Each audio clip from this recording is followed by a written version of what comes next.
In the heart of 20th century Paris, where science pushes the boundaries between life and death, one man's experiment makes us reconsider what it means to be human. This is the story of Professor Dowell, a scientist whose work changed how we understand life and the difficult questions that come with it. Imagine a head separated from its body but still alive, aware, able to think, feel, and even speak, but trapped in an experiment that challenges the very meaning of existence. Marie Laurent, a young doctor, came to meet Professor Kern for a job. She didn't know what awaited her behind those doors. Kern's office was cold and impersonal, much like the man himself. His eyes, hidden behind large glasses, barely moved as he spoke. Kern explained the terms without emotion. 40 francs a day, breakfast and lunch, but warned that there was one strict condition. Marie had to remain silent about everything she saw and heard in the laboratory. Marie agreed. She needed the money, but something about Kern's words gave her a bad feeling. Kern wasted no time. Inside the lab, Marie saw something she could never have imagined. It was Professor Dowell, a brilliant scientist, once famous for his groundbreaking work in organ transplantation. But now, his head was kept alive without a body. Marie couldn't look away from the head. It was like she was seeing the impossible. A man without a body, but still alive. A terrifying sign of the unknown power of science. The head lay on a glass platform, connected to tubes and wires, keeping something alive that shouldn't exist. Consciousness without a body. Kern stood nearby, explaining calmly. He said Professor Dowell had suffered from a long-standing illness and had donated his body for anatomical research. During his final attack, the disease took his life. Kern had saved what he could. Dowell's brain, his mind. Kern kept talking, ignoring the shock on Marie's face. He explained that Dowell's mind still worked, even without his body. Kern said this wasn't just an experiment, it was necessary. He needed Dowell's brilliant brain to keep their research going. Death was not the end for Dowell. It was simply a transition from one form of existence to another. And this new existence was far more terrifying. Marie quietly told herself it was awful, but Kern didn't care. He said this wasn't the first time such an experiment had been done, and it wouldn't be the last. The professor's head could not speak. It could only communicate with small, barely noticeable gestures. Marie wondered if it was trying to speak, but the thought frightened her. As Marie stood there, she started to realize what she had just seen. She was no longer just an observer. She was now part of something far darker than she could have imagined. Weeks passed, and Marie's duties in the lab became routine. Every day she would check the machines, clean and monitor the head, and bring scientific journals for Professor Dowell's head to read. Despite the horror of what she had seen, Marie began to adjust to her new reality. Even in silence, Dowell's head seemed to hear and understand her. It would respond with small facial expressions, and slowly, a kind of communication formed between them. One day, as Marie was setting up the equipment, she noticed something strange. Dowell's eyes were locked on a small valve near his throat, and for the first time, he looked like he was begging. Marie hesitated, remembering that Kern had strictly warned her not to touch the valve. It would kill Dowell instantly. She thought the head was asking her to end its suffering. But as she watched Dowell's face, she realized he was trying to tell her something different. With small movements, he was trying to tell her that turning the valve wouldn't kill him, even though Kern had said it would. At first, she resisted, scared of what might happen. But the expression on Dowell's face grew more insistent. Finally, Marie could no longer ignore it. With shaking hands, she reached for the valve. As the valve turned, a soft hissing filled the room. At first, nothing happened. Then, a faint voice. It was Professor Dowell. Weak and cracked, but unmistakably alive. Dowell explained how he had died. An asthma attack, sudden and uncontrollable.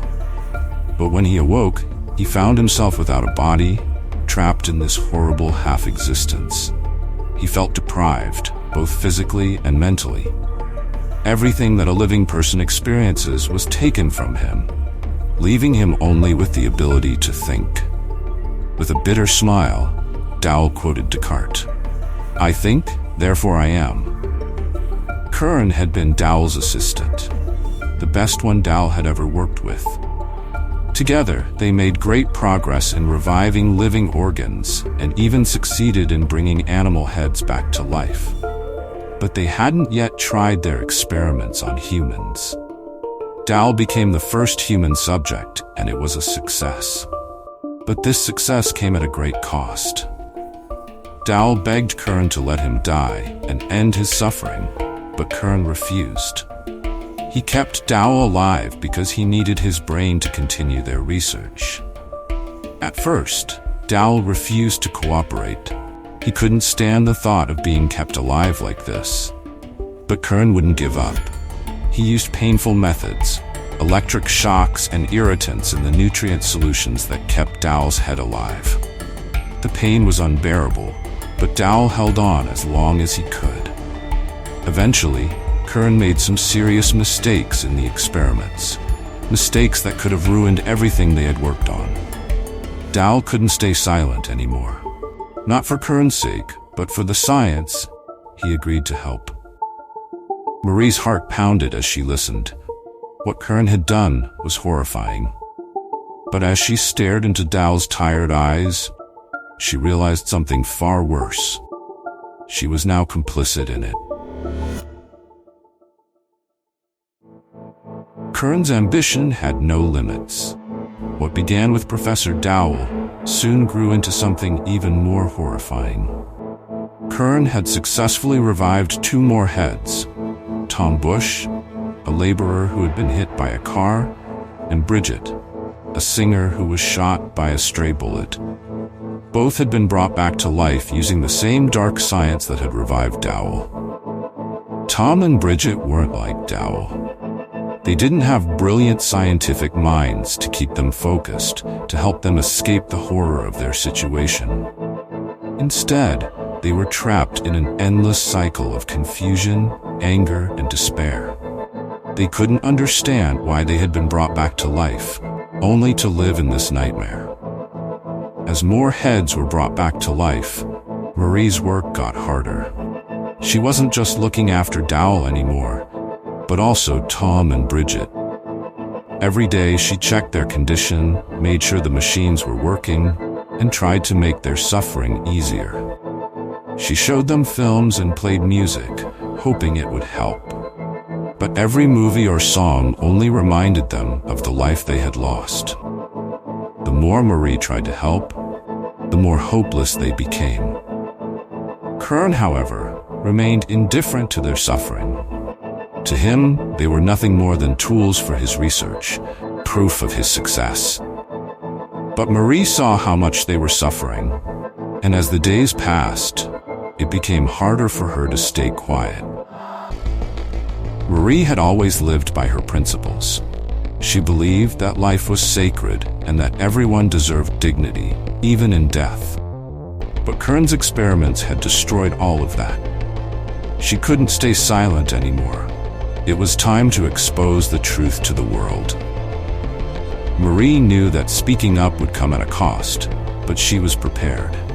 She would expose Kern for the monster he had become. She knew it was her duty, even if it meant risking her own safety. Kern noticed that Marie was acting differently, more distant. He became suspicious and finally confronted her. He demanded to know if she had been speaking to Dowell's head. Marie couldn't lie anymore. She admitted it. She had spoken to Dowell and knew everything about the experiments and Kern's real motives. Now she was ready to tell the world. Kern was mad. He warned Marie that her honesty would bring consequences. He didn't want to kill her, as finding another assistant who could stay quiet and not use the secret to blackmail him would be too risky. Kern wanted to make his point clear. He reached for the valve that pumped blood to Dowell's head. In front of Marie, he slowly turned it, threatening to cut off the blood supply. The message was simple. If Marie talked, Dowell would die. Marie's heart raced, but she couldn't let Dowell suffer for her actions. She had no choice but to obey Kern. Kern tried to calm her by promising that once his research was done, he would let her go. He also admitted that Dowell's head wouldn't live forever. He even increased her salary and gave her a private room in his house, ensuring that he could keep a closer watch on her. The lab became her prison. Bridget couldn't stand living like this anymore. She asked Kern to find her a new body. Kern hesitated at first, but then agreed. He wanted to prove to Professor Dowell that he could go further with their experiments. Kern had taken all the credit for reviving a human head, even though it was Dowell's work. But if he succeeded in attaching a head to a new body, he would surpass Dowell, and the glory would be all his. One day there was a train wreck nearby. Kern, without wasting any time, seized the opportunity and rushed to the crash site in search of a suitable body. He found exactly what he needed, the perfect body for Bridget. It was young, graceful, and full of potential. Without hesitation, he stole it and brought it back to his lab. Kern began the operation, issuing short commands to Marie, who assisted him. Sweat formed on his forehead as he worked with intense focus. His surgical skill was undeniable, connecting the delicate tissues with precision and care. Despite her hatred for Kern, Marie couldn't help but admire his skill. He moved like an artist, his hands performing miracles. The operation lasted nearly 2 hours. Finally, Kern stepped back. "It's done," he said, as Bridget was no longer just a head. Her new body lay lifeless on the table, waiting for the spark of life. After a few minutes, a pulse began to be felt, and moments ago, a once cold hand was now warm. Bridget remained unconscious for 3 days. On the 3rd day, she finally woke. At first, she couldn't move her body, but soon she began to wiggle her fingers and toes. Gradually, she regained control of her limbs, learning to move again. At first, Bridget was forbidden from standing or moving to ensure that the stitches on her neck would heal. But over time, she regained full control of her new body, adapting surprisingly well to her new existence. Eventually, Bridget was allowed to speak again. Her voice, however, was not the same. When she tried to sing, something strange happened. In the higher registers, her voice was shrill and unpleasant. But in the lower range, she possessed a rich, powerful contralto, far more beautiful than before. Marie, curious about the origin of Bridget's new body, began searching through newspapers. It didn't take long before she found a clue. A report about Angelica Guy, the famous actress whose body had disappeared after the crash. Now that body belonged to Bridget.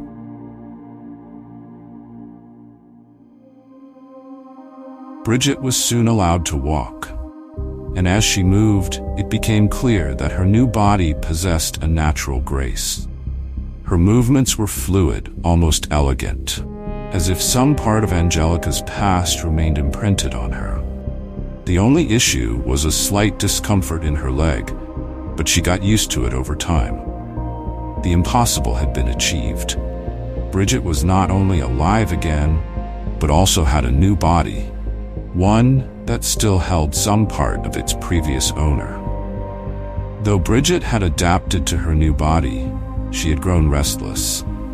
Kern had no intention of letting her leave the lab, but Bridget longed for freedom. The thought of living out her life as just another experiment was unbearable. Determined to escape, Bridget came up with a plan. Late one night, she tied her bed sheets into a makeshift rope and climbed down from the second floor. It wasn't easy, but her desperation gave her strength. Once free, Bridget fled to the Mediterranean coast, where she hoped to start a new life. But fate had other plans.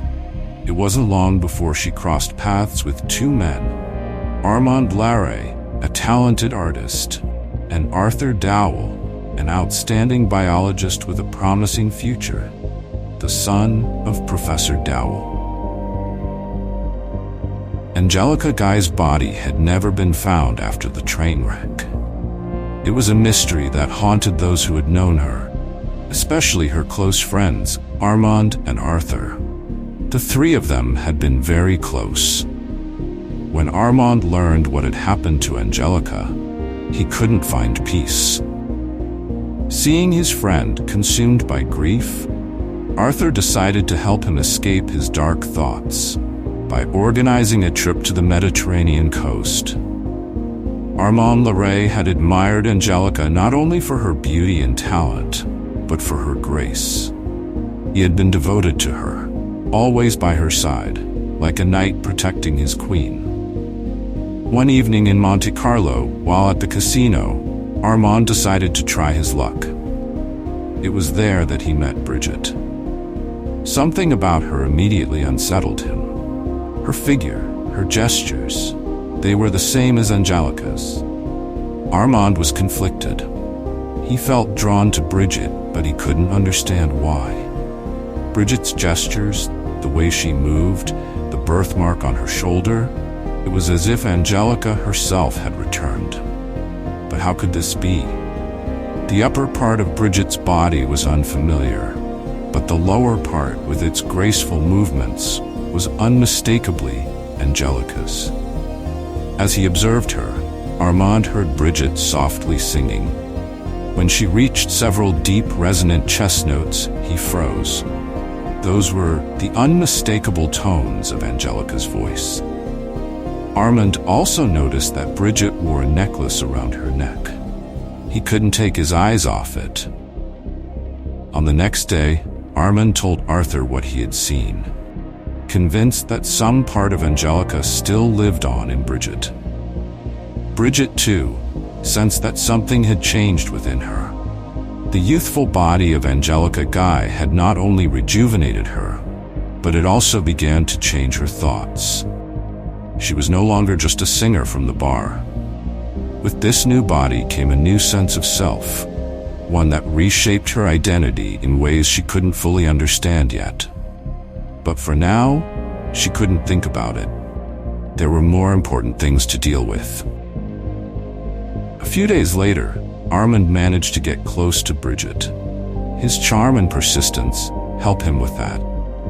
Arthur and Armand invited her on a yacht trip, where under Armand's gentle pressure, Bridget finally revealed the truth about who she was and what had happened to her in Kern's lab. As Bridget recounted her story, Arthur realized something even more shocking. When Bridget mentioned the third head in the laboratory, Arthur immediately recognized who it was. Bridget confirmed Arthur's worst fears.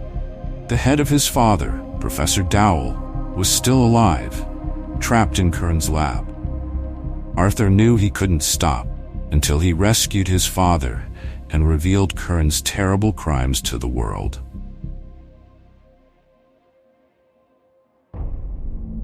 Arthur and Armand spent days carefully planning how they could approach Kern and put an end to his experiments. Meanwhile, Bridget had found temporary freedom with them. But it wasn't long before her new body began to betray her. The wound on her leg, which had been just a minor discomfort at first, grew worse by the day. The pain became unbearable, and soon swelling and redness set in. Arthur and Armand wanted to take her to a doctor, but Bridget refused. She feared that the truth about her new body would be exposed. The last thing she wanted was for anyone to discover her secret. In the end, Bridget made a difficult decision. She decided to return to Paris, knowing there was only one person she could trust to help her, the man who had created her new body. Despite the risks, she realized that Kern was the only one who could save her leg. When Bridget returned to the lab, Kern was so happy to see her that he forgot to get angry. But when he saw the state she was in, his joy quickly faded. After observing her, he realized that Bridget's leg was in much worse condition than he had thought. The infection had spread, and the risk of blood poisoning was serious. Kern knew he had to act fast to save her life. However, the idea of amputating her leg troubled him.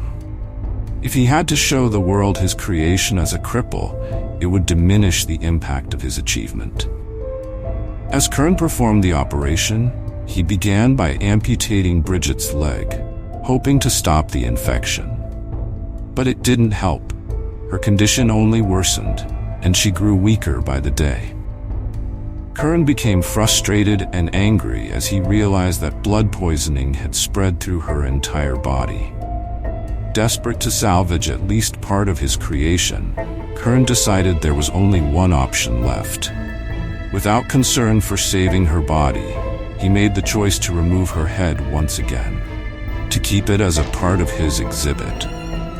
Bridget's worst fear became a reality. Once again, she was reduced to nothing but a head.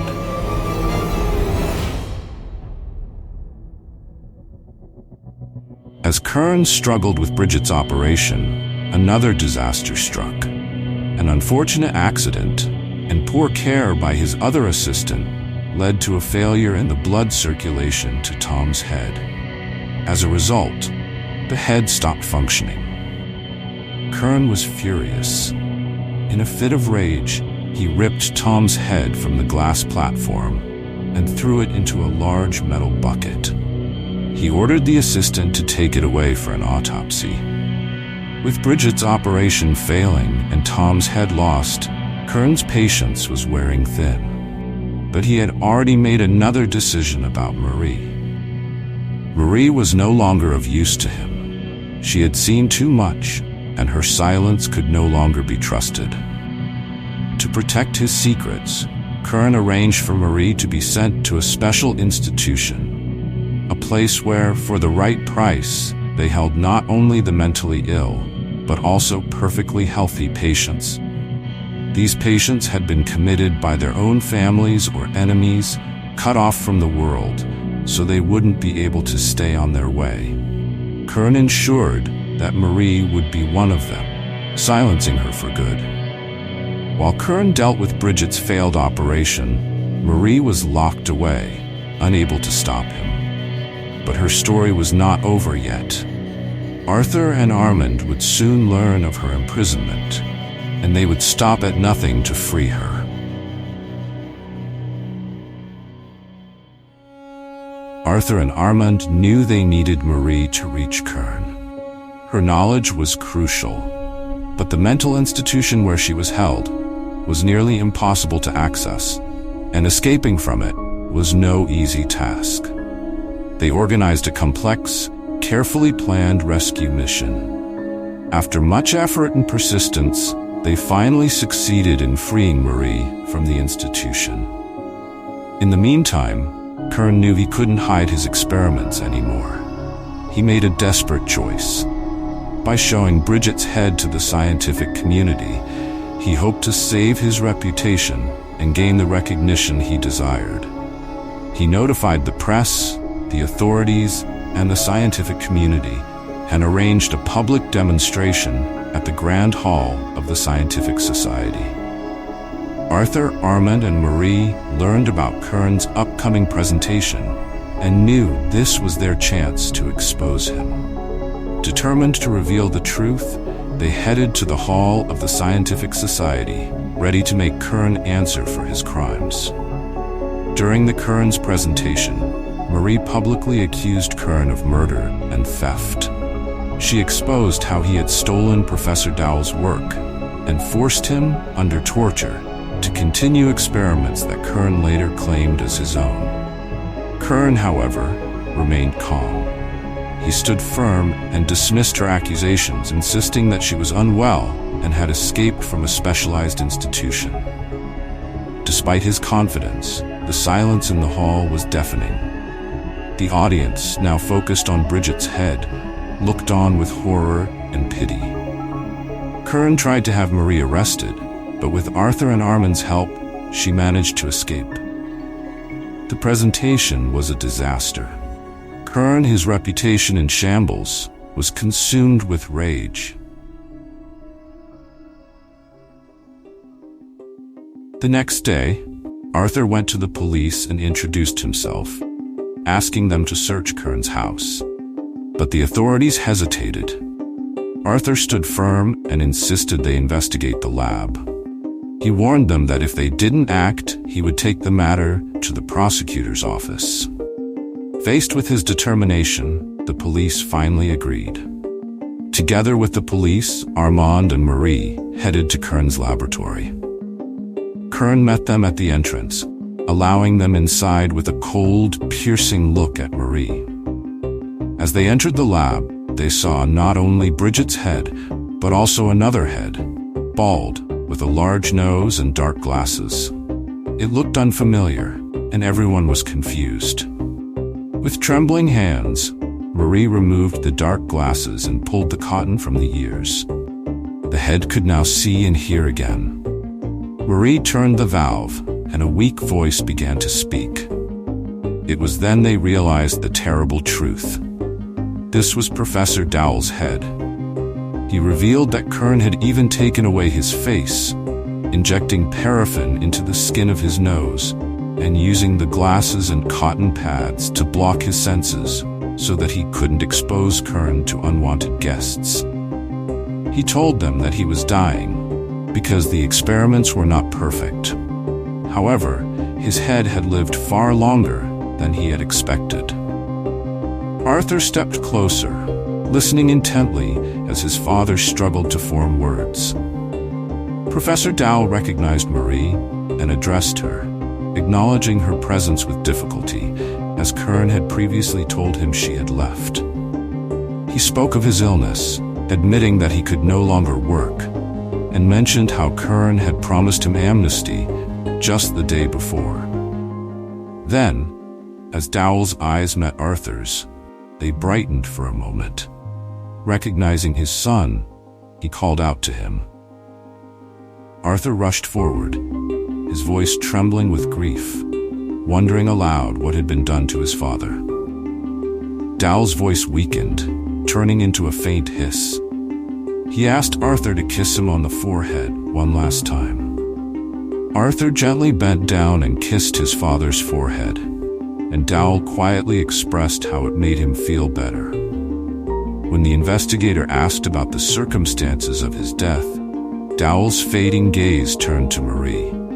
He whispered that she knew everything. With those final words, his head fell still, and a heavy silence filled the room. Arthur sank into a chair beside his father's head, his face buried in his hands, overcome with sorrow for what had been done to his father. The silence in the room was suffocating as the investigator turned toward Kern, informing him that he would need to come for questioning. Without a word, Kern walked toward his office. Moments later, a single gunshot echoed through the house.